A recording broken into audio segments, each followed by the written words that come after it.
right, folks, thank you and welcome again to another episode of the Star Citizen Report, brought to you by Members of Grievance, broadcasting once every other Saturday at 6 p.m. Central Standard Time.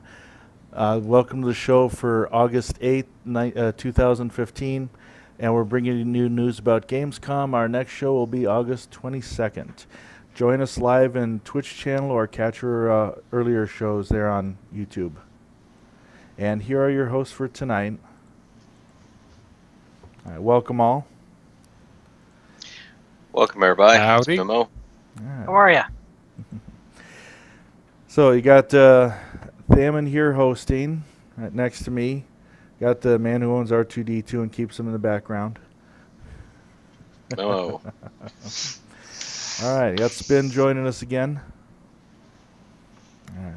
And for the first time on this show, Man's also been very active on our forums in regards to Star Citizen, Novatech. Hey, everybody. All right. So, and all of us looking forward.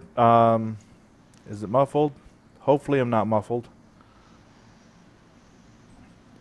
I'll keep talking. We'll see here. I'll put this a little closer. And we were just talking before the show. I cannot believe Novatech still only owns one ship. You know, that's iron determination to only own one ship at this point, I think. Yeah, I mean, I kept saying I was just going to have that one ship, and I've been good the last couple months, but I don't know how he's keeping it to just one.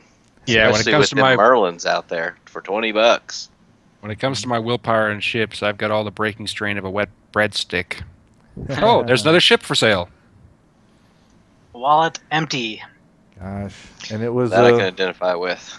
And they've been throwing new ships at us, so it's been hard. Let me go over what we got for you tonight. Gamescom happened this past weekend. There was a lot of news yesterday, and we've got video news about that here to share with you everything. Multi-crew demo, the Retaliator module in sale. There was another limited ships on sale again, but that's already here and gone and past.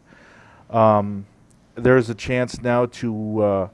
you can win the right to rent or buy a Glaive and Vandal Swarm. So we're going to be talking about that. And also we know that the social module will be coming out this month. That's scary. They've actually been willing to put even that much out for a deadline this month. All right. And so we'll go through that. Like I say, I'll just have a lot of videos, a lot of stuff to share with everybody here. Also, 1.1.6 is live, and for this they want you to uninstall the old launcher, which I feel like again because it's no longer going to work. Reinstall the game. They have robertspaceindustriescom/download, so get rid of the old launcher and now go to the new download site. The changes mean a much faster download, and I think everyone here's Much faster, no bad packages, re-downloaded messages. I mean, I had basically given up. I took the old launcher off, uninstalled, put it on. It went straight on in like an hour for me, which is a really quick download. Right. I was looking at the forums. There's only a few people that have difficulties. I was one of them, but it seems like it's a very small minority of people that have difficulties with the new launcher.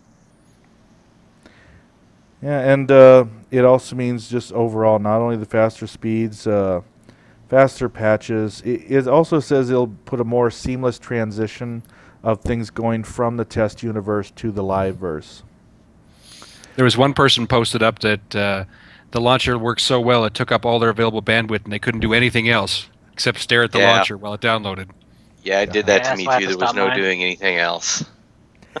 There was somebody on, for those that don't know, there's a Facebook Star Citizen group too that I've been a part of, and somebody there was saying he must have been downloading it hooked into the hotel's internet, and they came up to him and they said, "You got to stop whatever you're doing. You're sucking up all the hotel's bandwidth here." Oh, but man, that's awesome if we've got to that point. Rothak saying he had to get rid of Norton, then his worked fine. All right. Let's see. Also, There was some extra in there from last time. It was actually one of the few questions of Merlin I wanted to preserve. Snubcraft, like the Merlin, who don't have a quantum or jump drives, will still be capable of going from orbit to planet side and back. And that includes the Merlin, the Archimedes, the 85X, Argo, and even the unnamed ship that comes with the Carrack. And we will see that quantum drive later in the show. We had my thanks to Grievance crewmates that came out with me last Saturday night, and we did a little bit of everything. We did Vanduul Swarm. We did some racing, including one Merlin involved in that race, and a battle royale that was a bug. It was supposed to be Vanduul Swarm loading up, and for some reason Battle Royale loaded up. We went with it and killed each other. Everything was fine. You probably lasted a lot longer that way. Yeah. Come on, that was a joke. I did get killed, yeah. Just kind of flashing this up here again. Last show we gave away Reliant to Zahn. He answered the question correctly about the original name of the Vanguard, and he was the first to reply there. So, screenshot of my screen there that he did that. All right. So let's get in the rest of it again. Thanks for all joining us here. Need to tell your other friends about us. Get folks in the live chat here so they don't miss out on stuff. I want to jump ahead to Gamescom. One of the first things, the chance to win a Glaive, which is a little disclaimer there. The chance to win the opportunity to have a Glaive. Yep. The chance to win the opportunity, $350 for a Glaive. That's what it is. So RSI, the right to not either buy it or rent it with RECs to players that beat Vanduul Swarm. And teams are eligible. So, I mean, I don't know how you could do it solo. If somebody's done it solo, that would amaze me. But I'd like to see a video on that. And I'm assuming the first 1,000 is the ones who actually buy it, because you complete it, you get a badge to your account, and then with that badge, you're able to either the permanent right to rent a Glaive for 35,000 REC, or to buy a Glaive for your account for $350. And not with LTI. We found that out. And that is limited to 1,000. They do say there was a little story that came with it, suspected that only top Vanduul aces fly the powerful and resilient Glaive. And they work it into the storyline. Origin Systems has been asked to update Arena Commander training simulation to reflect the dangers of facing these ships. So they have made Vanduul Swarm tougher. And I believe it's revolving around all these Glaives. Because it wasn't tough enough to begin with. I was just thinking, this needs to be harder because I can't kill anything now. Let's see. They even talk about a human-made version of the ship that a squadron is using to fly for training purposes. And a company, Asperia, is making the reproductions, basically those first 1,000 ships that to go out to folks who win Arena Commander. I see what you're saying, live chat, Nova. My poor Hornet stock has no chance. Okay. I've got a Super Hornet, and it's still not doing super well, Nova, so no worries. Maybe I can just scoop up a bunch of them in my reclaimer and just squash them up into a nice brick. Will Sharzad's got somebody else take over here in case they're leaving a message. Okay. Well, one of the things they talked about was the multi-crew demo and large world. I was pretty impressed, actually, when they talked about some of the numbers. Really, what they talked about was right now they've got 935,000 citizens. There's over 30,000 organizations, over 5 million forum posts, and 216 countries have Star Citizens in them. That was pretty impressive. Now, when they talked about the large world versus the existing world, they're talking about the 64-bit precision allows them to have, well, previously we had Arena Commander maps were 8 kilometers across, and now they're almost 9 billion kilometers across. So what they do is the They have 32 bits supplied to your GPU, and 64-bit is sort of the location system, and that gives you the precision so that you can have the physics that we want. And then they go on to talk about how the physics works in the zone system. The zone system is so that you can have a ship in a zone and a zone in the ship. So you can be in the ship in one zone and the ship will be in another zone, and how all the physics interrelate. And they actually show a video where you go from being on a space station, looking at space, to getting into your ship, flying into space, going into your quantum drive, arriving at a distant moon, exiting your ship into space, going into another ship, and pressurizing that ship, and then flying that one, which was awesome. That's exactly what so many of us have been hoping for from this game. I'm going to play some of that in the background here while we are chatting about bringing this news to everyone.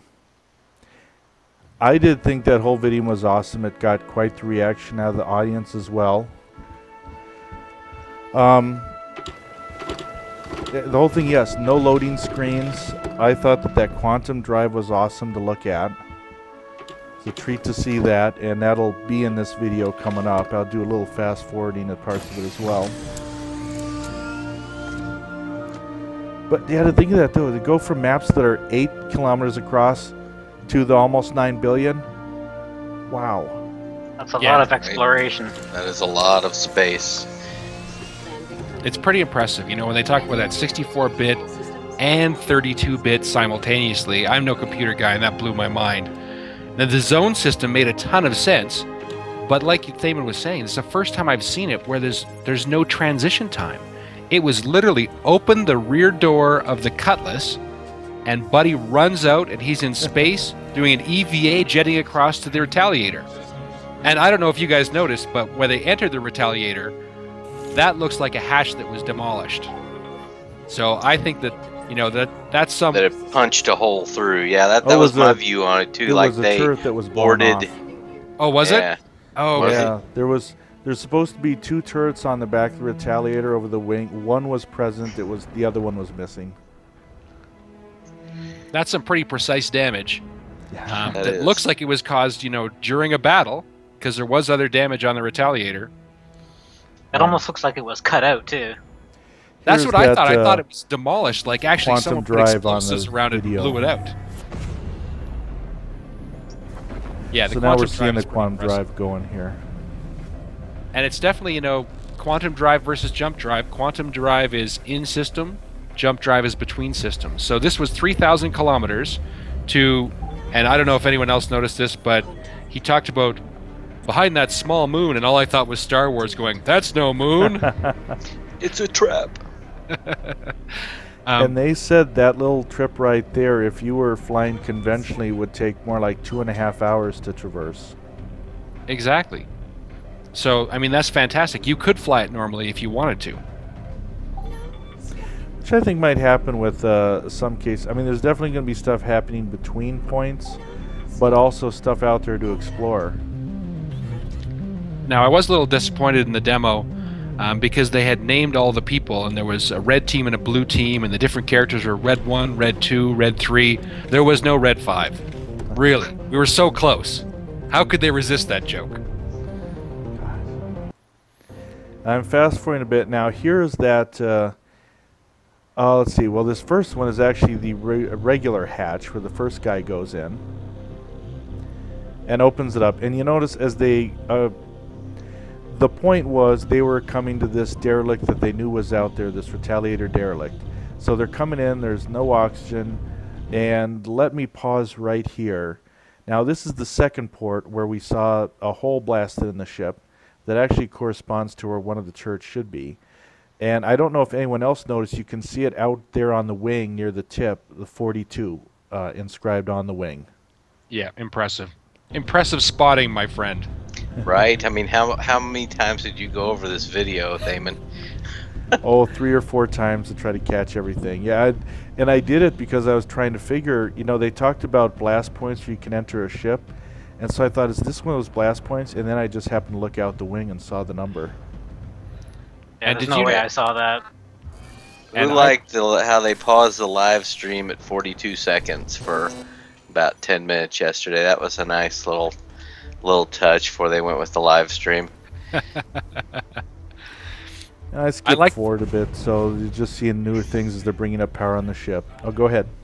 I was going to say, I like the flip when they enter 0G. The guy comes in sort of a head down because the gravity's off. So he comes through the hatch head down and does a great, somersault there to go feet down. And then his magnetic boots must have activated because then he was able to walk after that. And this is also fancy, the guy, one of the gunners who sat in his chair, and it's hard to see in the first person, but it flips him head down to shove him into the bottom turret. Yeah, that was cool. So he sits in the chair, and then the chair rotates right over. I did notice, too, I am very thankful for guildmates who found videos who got this on YouTube already, because the Twitch cast last night, half of their Twitch cast is not available due to some copyright infringement. Again, they can't seem to get away from that. Yeah, I'm not sure. I'm curious to know what it was, because I watched it on Hopping Mad Media on the YouTube channel, and I didn't notice anything that would have been copyright infringement. But yeah, say, Levy. I did notice one of their videos was taken down when I was posting them, so I wonder what it could have been. Now we're seeing the fight where a constellation comes into play. This is the press release video, so there's no narration. You can watch a 20-minute version that does have the narration. That's out there on YouTube, but this is the press release, so what they don't show is the constellation came in and blew up the cutlass that was hanging around. Yeah, so the fight was a Connie comes in to go after the same Retaliator that these guys are out salvaging. Now these guys are in a Retaliator, a Cutlass, and a Super Hornet. So the Connie comes in and very quickly dusts the Cutlass. Cutlass goes down fast. But then the Retaliator and the Super Hornet just proceed to pummel the Constellation. I love the damage splashing across the Connie. And you can see where the damage was hitting the shields, and you can see where damage got through and was hitting the armor on the hull. It really was fantastic. And we've actually come to that point now. I have got to pause and get that back, because everyone just saw the Constellation blow up in the video, and it's worth a second look. Definitely. I'm going to see it a lot, so I don't know that I need to see it again right now. But if everybody insists, okay. I thought it was quite interesting. CR was very insistent they get another torpedo off. They fired one torpedo, and we didn't really get a good look at it. But Chris Roberts wanted to show something about the torpedoes. There was something cool there, and the phrase he used was "cook off a torpedo," but which means something different to me than I think it does to him. But yeah, I really want to see a good torpedo shot now to see what the impact was, and I'm going to be going back to that video one more time after this show to see if I can figure out that first torpedo shot and how it looked. And the press video, which doesn't have the narration, uses cutscenes from both attempts. When they did the live show, apparently they damaged the Retaliator too badly that it couldn't return for the scenes that you're seeing now. So the team ran the scenario a second time in order to do it right. Well, that's right. CR said, we've done this dozens of times, and the first time it doesn't work is in front of 2,000 people. Figures, huh? That may have happened once or twice before on one of their live streams. I think this one was a lot better than some of the previous ones as far as glitches went. It is a signature. Yeah. Alright, I'm going to jump forward a bit here to near the end of this video. And they're all disembarking. And they wanted to get this scene because they had something special set up.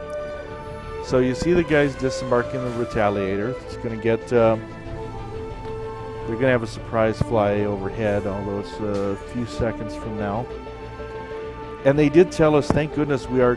I guess with all the delays of the first-person shooter, the underlying stuff needed to make this a real living verse, we're going to see the social module coming out this month, at the end of this month. And that's going to have 20 people support. Alright, now here's where we look. as you're looking over the Retaliator's glory shot, there is an Idris with 42 on it.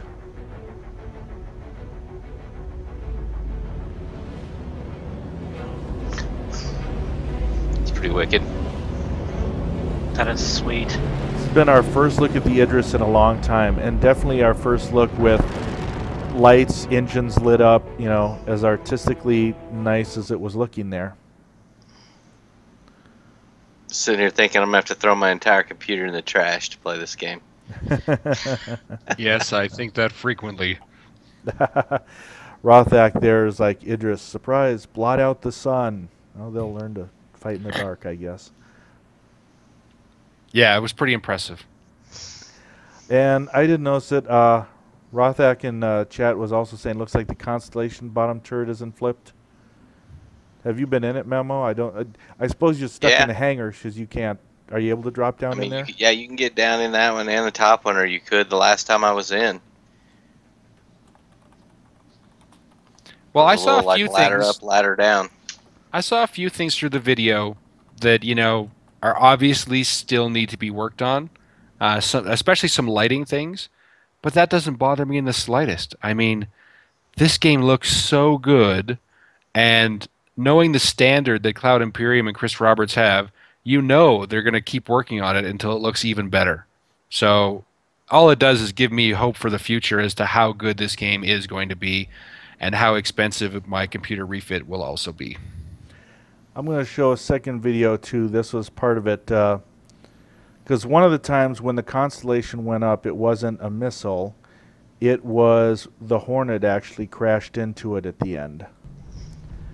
So I'm showing you this one. The sound quality isn't good to begin with, but you get a better view, a nice close-up view of the Constellation blowing to pieces. And there isn't much time to get out. I'm watching this video looking at the Top Gunner. Let me freeze it here. Okay, bam, the Hornet hits it. I was actually amazed the Hornet was as big as it is compared to the Constellation. You know?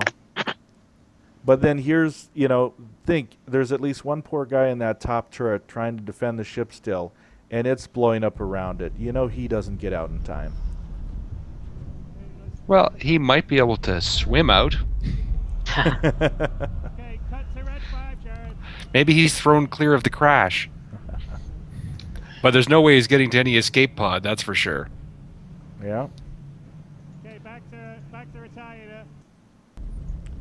And did you see the blue lightning playing across the flanks just before she blew up? Oh, yeah. Impressive. You had to know inside there was probably some major alarms going off or something to warn everybody. And to see the huge chunks of that break apart, waiting for somebody to come along in their reclaimer and pick up the pieces. I mean, look at the detail on that so far. You know, it's incredible. It's like a movie. We're going to be playing a movie. I just love it. All the little bits of flames and coming off that thing is just, that's just amazing.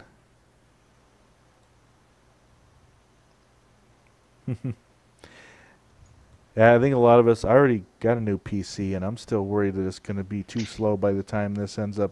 Yeah, I'm not making it with the PC I've got till then, so I think I'll go big and keep trying to upgrade parts as it gets nearer with the next one. Hoping by the end of the year or either January, February, I'll look for a new PC. So that's nice. You also imagine that multiplayer content going on there. You imagine the everyone flying that ship, trying to kind of coordinate whoever's doing the shields. Well, he probably got yelled at. The ship blew up, but we wouldn't do that here. But to go in with your team and doing that, the way they went in with separate ships to go after the objective. We're still gonna talk. I'm gonna play some other video here because there was plenty of videos. And what I'm going to show you here is when we go in the social module, version 0 of the social module, we're going to be able to also get out and explore Arc Corp. And so they walked it around a bit. And I'll show you a few things. The first thing is Cubby Blast here. What I really liked about Cubby Blast was when he starts talking about, you know, you can walk in, you can look at it regularly, you can switch on your AR, your augmented reality, and all of a sudden the details and the prices and everything pop up as an overlay. Nice. Yeah, that does sound amazing. And this video shows it nicely here because you can, as they're looking at the weapons on the wall, you can see details flash up. As they showed too, if you're walking around with other players, it'll show you the names over the heads, and as we know, eventually any detailed information, like if you've ran across the guy in the past and maybe you've made a personal note, this guy is an idiot, avoid him, or whatever, you know, that'll be available. Don't fly with that guy. He let my dog go out the air vent once. There was one thing I forgot to mention in that initial video we were watching. You know, when they go in and they're focusing on bringing power back to the Retaliator, and they turn on gravity first. They run to a panel for gravity. And if that's your first time in a Retaliator, you know, you may not find it that easily. Especially, let's say, you know, there's a boarding thing and there's a gunfight going on to defend it. And then there's a different panel for electricity, or for power for the thing, and another, they went to a multi-crew station to bring weapons online. So that was our first look at a multi-crew station in action. And I thought that was fantastic. And even going inside that Retaliator, there was a lot of choke points. There was a lot of other spaces. Like they were walking in the tunnels down the sides of the torpedo room, but I'm assuming you could go through the torpedo room, not that you'd want to start a firefight in there. I'm sure with the realism of the game, you don't want to hit one of those torpedoes. And just a little more about Arc Corp. They went over the stores that we're going to see, so we're just kind of seeing some of that play across here. We already know some of the stores. We got Cubby Blast, where you can purchase weapons and similar equipment. The medical unit, where you will respawn after dying in space, buy medical devices, stim packs, med packs. There was a new place, Jobwell, which seems to be where the place to find jobs or missions in the verse, and the place to find official jobs in the verse. Yes. He was very clear about that. There's other places to find jobs too, and I suspect that'll be right up Nova's alley. But literally, what they were talking about is, you know, they showed the back alleys and what he called the speakeasy, a back alley bar where you can go to get other jobs. And one of the areas he showed was the incinerator behind Arc Corp. And said this is the kind of place where you can get in trouble, you can get mugged, you can find jobs. It's the great. Wind up in the incinerator in pieces. Never to be found again. Boy, that might be the automatic end of life there for that spaceman. Yeah, I think incineration isn't covered under your medical plan. Although when I was looking at the medical center, they had this display up on one of the walls where it, you know, had a human body outline, and there was a whole bunch of blinking lights and panels and displays. And I just had a flashback to the original Star Trek series, because you know when they laid you down in the sick bay in one of those beds, they had the monitor behind you. It had all those flashing lights and displays. Well, someone told me a bit of trivia once that one of those displays was actually medical insurance remaining, and it kept continually going down.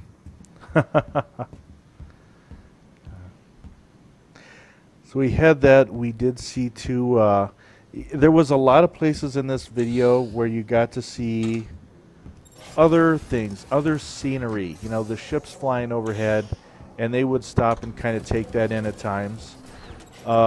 Places where it looks like, yes, you could maybe fall off and fall a long distance. And I still imagine, however they do the approach, you know, I kind of wonder if a person can, like, I'm going to see if I can fly my ship in there. I'm sure you're not supposed to do it, but what would stop you? Yeah, I'm sure there's something. I'm a big fan of game systems that prevent you from doing things that the game doesn't want you to do. And if the game allows you to do it, in my mind, it's allowed to be done. Either get shot down or pay a large fine. Oh, when I was talking about this, we did find out too, you won't actually be able to buy or sell anything until more like the V1 or V2 release. They don't have that persistent background programming yet that'll track your belongings. They did say in V1, so the next version, the AI will be moving about and going about their schedules. Yeah, absolutely. So those back alleys that in the video look deserted, they're going to be populated by players and NPCs. Maybe we'll be able to interact with them too. I think it's almost guaranteed. I would like to think we do. However, even if it's a limited version, definitely if it says that you can buy or sell in one of those releases, then at least you should be able to, I would think you should be able to walk up to Cubby Blast for weapons or Astro Armada that sells the ships and start looking at things. Well, the way he talked about it is in Persistent Universe version 0, you're not going to be able to do that. But when Arena Commander 2.0 comes out, so post-Citizen Con, I forget the date for Citizen Con, but it said post-Citizen Con we should have 2.0, and that's going to be the Persistent Universe test bed, where you'll get version 1 and version 2, and in those versions, that's when we're going to be able to do some buying and selling. Because right now, everything we own is tracked by our account. And by the time they get to version 1, and that's going to stay the same for version 0, by the time we get to version 1, they're going to have the in-game database that tracks what you have. Dance. So I'm going back to the more of the live version of that, where you can even see some more of the folks dancing and walk around. But yeah, that was an important thing. Finding, not only finding jobs in back alleys, but in the speakeasy, gray missions. And as you're already saying, Spin, too, it's, you know, this can be a, say, no PvP zone. Doesn't mean you won't run into trouble with a PvE factor. Absolutely. Take a look at where the landing pad is so people can know where we're coming from. So stay with red one. And I apologize, the video that I'm linking here just doesn't seem to follow with like the in the final game, when you're landing in the you know, universe, you would land out the here. detail enough that I would like to be shown this, because obviously there was some stuff out there that's really nice detailed about what's going on here. Or, you know, whatever you want to call it, sort of customs, immigration. See, it actually has the part here where he turns it on and you can kind of look at the names over the heads, and yes, you can see them. So you can switch Blue 1, SIG, you know, Red 4, SIG. Who the various people are. These are all our various Boy, if you've read that recent Ernest Cline book, Ready Player One, right away the Sixers come to mind. You'll have to read that book if you don't know what I'm talking about. In the Persistent Universe, most of them are represented here in Arc Corp. They'll be obviously very different looks and styles. She had a nice little dance party going on a little later in this video here. Yeah, and I think it's quite accurate, because that's kind of how I dance, that heavy shoulder. Not very flexible. No rhythm. Yeah, I was going to say no rhythm. He made a mention too where you could technically load out a gun and shoot other players in Arc Corp, because first-person shooter has that set up. I'm assuming that does not mean you can necessarily do it when we start out, but I guess he's saying the programming's in there. All that stuff is available. Yeah, I think that's right. I don't think he's saying that it's going to be an open PvP area. I think that right now they have the capability, and you know, they will get there at some point to decide how much players will be allowed to do there. But I can't imagine the front lobby of Arc Corp is going to be a PvP area. That's just asking for it. Sounds interesting. Now let's see. Can't wait. I think we should probably head forward to the Retaliator and modules and go along those lines here. Catch up to that. We did see, as part of this, well, there was a limited sale of several ships, including the Retaliator. They all had 24-month insurance on them. It already ended. It was until the end of Gamescom, which even I made the mistake of, did I say that on live? No, I made a mistake. Anyways, I made the mistake of thinking that'll be all weekend, and it was only Gamescom, so most of those deals are gone already, which is probably just as well for my wallet. Right. I just kind of glanced at it quickly and then quickly glanced away. I said, nope, one ship. And one of the things that is still out there, though, is Retaliator modules. This is going to be the test case and Arena Commander, as along with the Cutlass, will be the first ship to have functioning modular interiors. And you can buy those now. This graphic kind of shows it. The Retaliator has a front and a rear section. You can swap them out. They don't have to be the same, whether you're going both cargo or living space. Well, I think actually they're two different sized modules. So I don't think you can swap out necessarily front and rear. Living space you can have front and rear, but they're not the same module. That's what I was kind of looking from this. They even said, like, even if you go with the standard, which was the torpedoes, there's like the front one has 4 torpedoes. The rear section you can only put in 2. Yeah, and that's they at right. least reflect that in the price. And the dropship is the front section onlys. And the dropship's pretty impressive. I'm waiting to hear more about that, actually. Because no one's talking about, okay, it's a dropship. Does it come back? And that's what I was trying to figure out, because the room, now I'm showing you the rooms on the little slideshows here.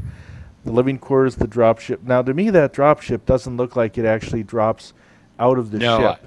I think you're right. I think it's just like a troop bay in your belly, so that when you land on a planet, these guys can drop out of that fully armored and armed and ready to go. Yeah, I'm assuming like the floor will lower like a cargo bay for the same thing would. I just got excited when someone first said dropship and I read about it. I'm like, oh my god, this is going to be fantastic. It'll be like Aliens. That's what I think of when I think of dropship, with her riding a roller coaster down the planet, pretty much. 5 by 5. And we know the interior of that Retaliator, yeah, you'd think they could put even just a Merlin or Archimedes in that thing and drop out of it. Yeah, but I'm happy with the way it is. I think that's a great addition. I like the torpedo bays, but this is our first look at what the modular ships are going to look like, and I think we're going to be happy. You know, this is going to be the sample, and people's reaction to this, the example of the Retaliator, is going to drive what other modular ships look like. And I'm just going to run down the numbers here quick. So you can still buy now a base Retaliator, unladen is what they call it, but this basically has no modules in it, for $150, and that one is LTI because it hasn't existed before.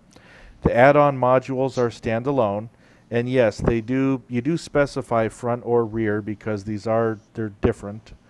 And all of those have LTI except the original missile or torpedo interior, because that was the standard with the original Retaliator. Those still have 24-month insurance. So living space are like $25 each for those, and you kind of see the dining table, couches, storage areas, and holoscreens. The cargo, $25 each, and each one adds 20 SCUs, the standard cargo units, to each. And I'd have to look at the ship stat page to kind of tell, well, where does that place that with, say, the Constellation or the Freelancer, you know, similar sized ships. The drop ship, which is front only, is $75. Yep, the 12 troop seats. We kind of covered that. Armory and storage and energy recharge stations for the guns. And the torpedo bays, well, the front is $75. The rear is $50. But they did say there might be even more in future modules, like cryostasis pods for bounty hunters, medical equipment, recharging stations for Titan armor, salvage equipment, and more. And to me, I was thinking, if I had one of these, if they get to my wallet, which is still at risk because the sale is on till August 17th, I would love to group the dropship section with a medical bay in the back, because that would be the perfect. I would say that'd be a great combination. I agree. Come on, Damon. You know you want to buy one. He's still hoping to pull the wife into the game with some kind of healing ship. I can tell you what he's thinking in the back of his mind. And she does have a red cutlass because she's always a healer, so now she's got an ambulance. She doesn't have a computer. I have yet to get her down here, log on to her account on my computer so that we can see her cutlass. But I'm going to get it. Yeah, I'm drag her into it. We could use a healer. Any game. And I'm telling her, this game is real important. You really are saving our lives. You're keeping these characters going. Tell you what did one of you guys like to tell us about the HOTAS that they were showing last night? Because I've got pictures, but I didn't really have the story to go with that. Well, I can talk a little bit about it if you guys don't mind. Go ahead. Absolutely. I was pretty impressed by what it looked like. They showed 2 different levels, and the first level, the base model, essentially you had the throttle and joystick were attached together but could be detached, and they really look very similar to your standard sort of Sci-Tech Mad Cat. This is the X52, and it looked very similar to that for the upper part, except there was a trackball built into the handle when people are complaining about mouse users have better aiming capability. So instead of just having one of the control hats, you actually had a trackball up here. The base was quite a bit different, I think mostly stylistically, but it did have a few more knobs and buttons on it, which I'm going to take the leap of logic and say will relate to specific ship controls in Star Citizen. The throttle was much smaller than the Sci-Tech throttle, but it still looked to be a reasonable size, and it attached directly to the side of the joystick, or you could have it detached. Now, it actually looked pretty good right beside. Now, what looked even better, and the reason he said we went with Sci-Tech, is because they can produce a whole range of Star Citizen projects. So the next thing you saw was the Mad Cat keyboard. This is not one, but they took the keyboard and they attached the joystick to the right side and the throttle to the left side, so you had it as one composite unit.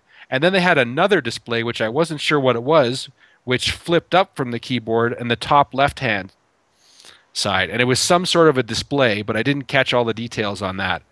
And then they took us up to one level higher, which was not able to attach to the keyboard, but it was the, Rhino version of the Star Citizen joystick HOTAS.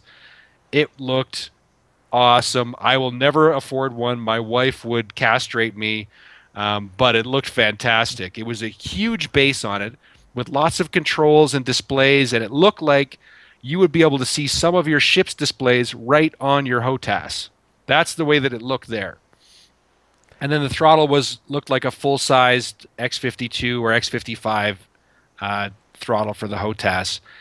Then they showed us, and this is what else you can get. And here's the RSI mouse. And they were just throwing it out there, and it all looked very good, high-tech, solid. You never know till you get your hands on something, but it looked pretty good. And I think that Sci-Tech is going to make a lot of money off of this.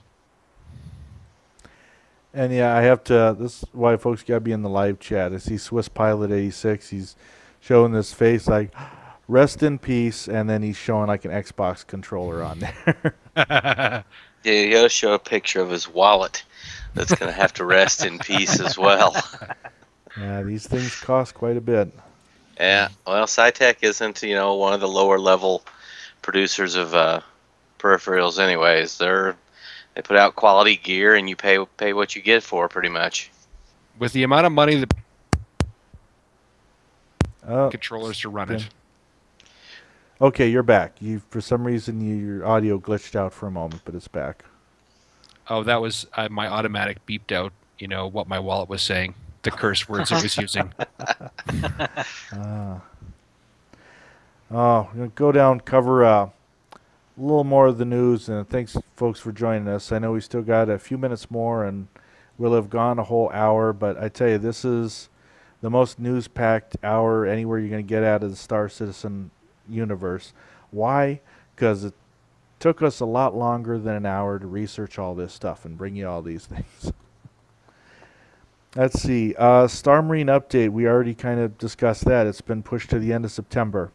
I think a big thing they cited was some animation issues, linking that first and third person together, so that it is no fakery like some of the other first-person shooters do. They want this as realistic as possible. You know exactly what that person's doing. Their hand is there and such. They do mention one other game. They mentioned Arma already does this, and they feel it's really important across Star Citizen.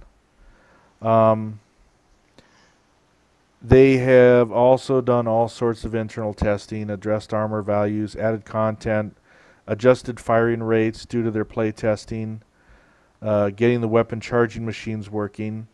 They do mention players can no longer swap weapons while throwing a grenade. Like one thing at a time. If they didn't find that out, somebody in the player base, once it got released to us, we'd be doing that. They did say, too, they've had issues with destructible items randomly teleporting. And they want to make sure that, as they said with folks, when you're laying down a mine, they want to make sure that you know exactly where you're laying down that mine. Don't want any issues with that. As well as some EVA-style animations for 0G that they're still trying to make sure so that they can have that ready for Satball. All right.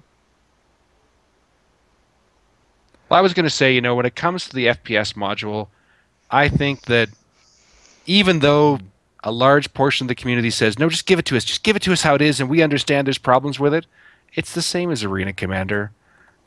If he gives it to us as we're asking, then no one is going to be as happy with it as they want to be, and there'll be a whole bunch of whining and complaining. So let's just let the man stick with his proven track record of getting it up to the standard that he feels is acceptable for general testing, because that's what it is. It's not release. It's just opening it up for more people to test it. Then that's the time to do it. Let's extend a little trust. They've earned that. Mm-hmm.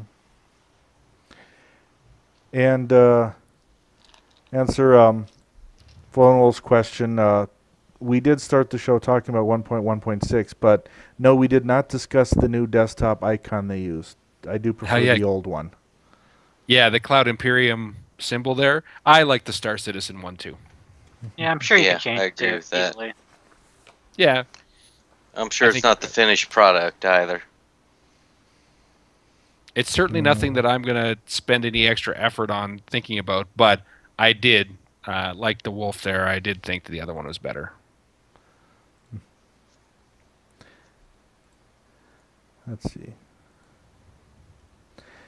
So other than that, there was a few things that were covered way back, and we're getting near the end of the show, from like 10 for the chairman. There were some questions I wanted to get to while I'm playing some footage that we saw more recently of the Vanguard, since it came up and it was on Ship Shape recently.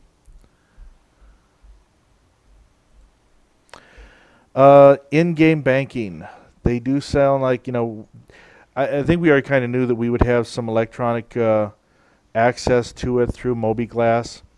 It does say you will be able to transfer a regulated and limited amount of money between players, which is still being examined as they're trying to think ahead toward, what can be exploited.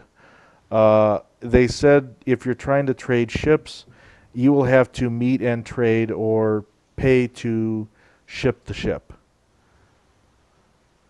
So they have kind of made it where, which is like real world. You want to meet somebody, check out the ship. And they're just trying to make sure that happens. Windows 10. Now, back when he did this, they were not totally certain about it. I have heard some people complain about problems with the launcher with Windows 10. I don't know if you guys have Windows 10, if you switched over yet and tried it. No, I'm still on Windows 7, but on the forum there are some posts about it. But like I said, it's a pretty small minority of people. And Cloud Imperium was upfront about the fact they haven't finished their Windows 10 testing yet. Okay. And other than that, somebody asked about being animal hunters. Chris Roberts kind of said, long term they plan on doing the procedural exploration on planets. And he did say that could be one of the many passions they do want to add to the game, as well as mining and discovering out at planet-side locations. All part of trying to give us a lot of stuff to do and, give it a shot. This one I thought was a pretty good question and answer. Will your ship carry a history? And it does say, well, first of all, you can name your ship. It will gather wear and tear over time, more so actually with flight, not just sitting in the hangar. But they say, like your character, we want you to hold on to your ship.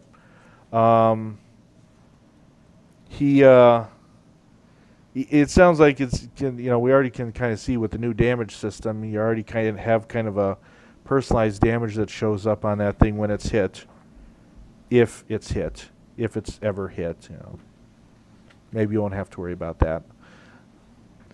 But he does say, don't forget there is the Anvil Crucible out there that will be available to patch it up.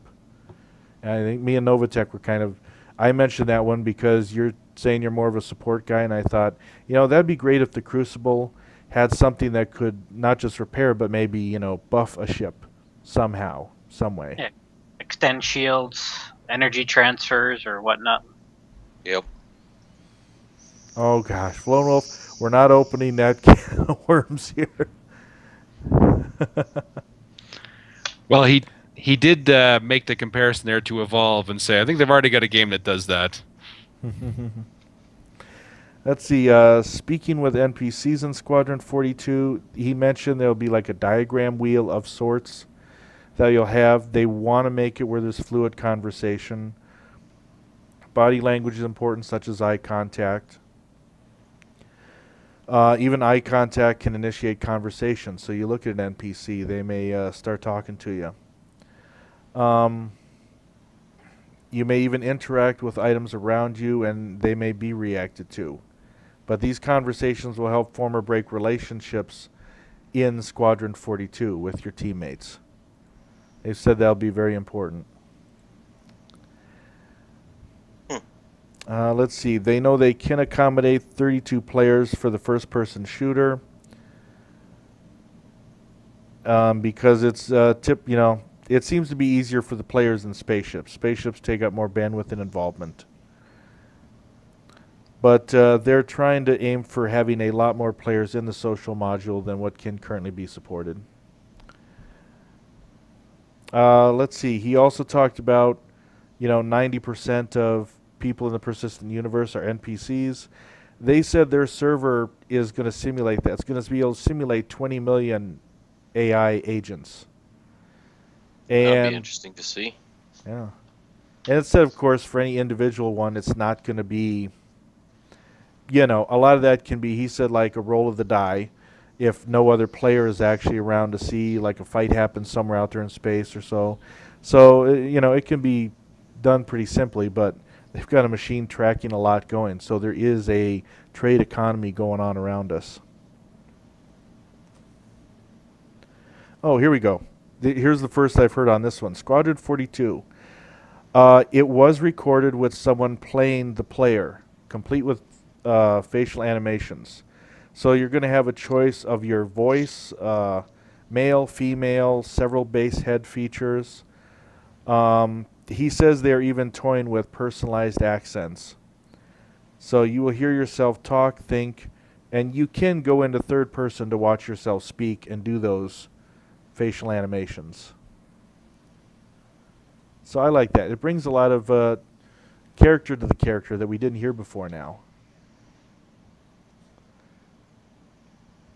And I know we're getting, I'm kind of like trying to shoot through things since we're right at the end. Well, I have a few things. Oh, go ahead. I was just going to say there's a few things that came out recently. I know you were up really late going through the videos, but the monthly report did come out yesterday as well. Mm-hmm. And what really impressed me about the monthly report, well, there's two things. First, they talk about the Million Mile High Club, and I'm going to make you guys read to find out what they say. But second, CIG used to have trouble,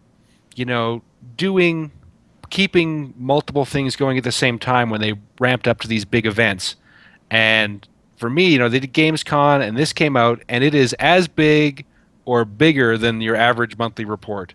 and there's a ton of information there, from AI improvements to art. You can see a whole bunch of the female clothes, which we haven't seen too much for the women lately, but a bunch of the female clothes, some male jackets.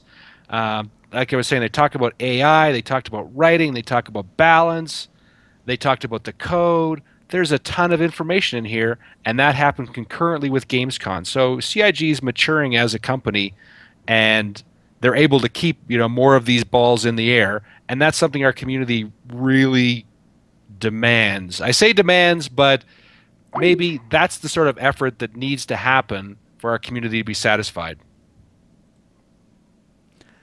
All right. Memo's telling us it's time to go. Just lost Memo, so it's getting time to go. Yep, the only things I had, Dad, they did say there will be difficulty settings in Squadron 42, but they are not going to make it too easy. He believes that it's worth it to have the challenge. And and if one thing about 1.1.6 we didn't mention earlier, they did make it where these fights are to last longer. They've bumped up the hulls, bumped up the shields, made it harder, though, for shields to regenerate. They don't go as fast. But well, the Connie showed that, but the Cutlass didn't. That Cutlass turned to dust a little too fast, but the Connie held out for a long time under a pretty good pounding. All right. Hey, greetings from Ireland, Black Shamrock. I don't know what happened to Memo. We actually had the issue before where too many other people were streaming in Memo's house, and it knocked him offline. So, but it's getting to be about the end of the night anyways. We are going to be back on August 22nd at 6 p.m. Central Standard Time. And I am going to put our information on here again for folks to catch us in the future. Any parting words, guys?